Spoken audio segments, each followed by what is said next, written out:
I think when we look back, I think we can all say that we had a very good preparation and good organization. We planned well. As coaching staff and as team, I think when we look back, there's no way we could say that we missed out on something.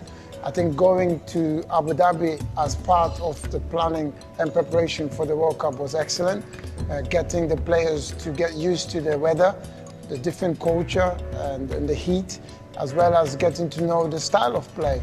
A lot of the players hadn't played in a World Cup game before, so the preparation against Switzerland was a very good preparation. Also, the victory and the way we played against Switzerland, I thought it gave the team, the players also a moral boost in terms of confidence-wise. So when we look back, I think we had a very good planning and organization.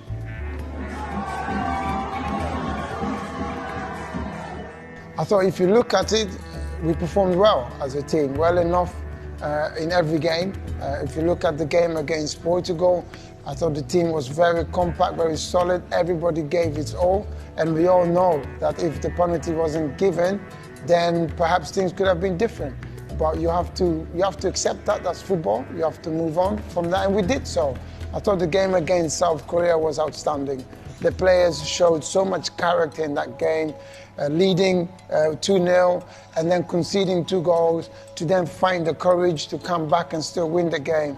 Gave us such a good confidence boost. And it showed also us as staff that we have players who have the right discipline and the right character. And if we look at it overall, we were the lowest ranked team coming to the World Cup, but we did better than Denmark, we did better than Serbia, than Iran, than Costa Rica, Saudi Arabia, and Qatar, the host. So if you look at it as a team, we have really performed well enough for a team that came to the tournament as the lowest ranked. And obviously, if you look at the last game against Uruguay, we all know that things could have been a lot better for us had only luck gone our way.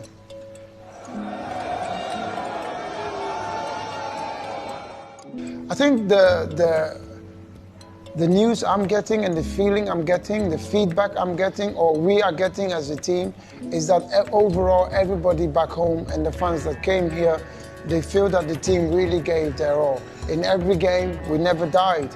In the game against Portugal, we kept going, and we ended up losing 3-2. In the game against South Korea, we kept going. And even though people were very disappointed, and including us, and the players were disappointed in the game against Uruguay, if you look at the way we finished the game, we finished it really strong. So I believe that the public and everyone, every fan that came out here and those back home, I do believe that they feel that they have a satisfying feeling of the tournament, and that they have also seen that we have some good, outstanding, young, talented players that needs to be molded. And hopefully in the future, we have a very good team that can play to try and win trophies at international level.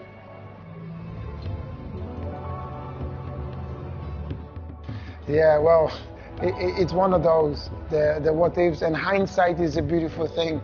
I've seen top players miss penalties.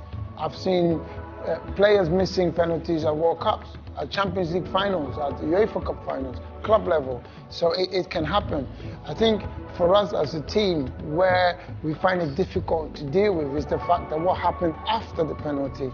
The penalty miss, of course, it's disappointing, but that's not the end of it. It was 0-0, and we should still manage to see out the game. And that's where I think the general feeling is that we should have and could have done better overall. The what ifs, there's no point to look at it that way.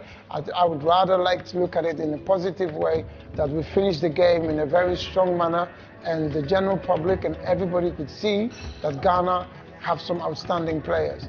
Players that could take the national team forward in the next 4 or 5 years, starting with the African nations qualifying and then the tournament itself in 2024.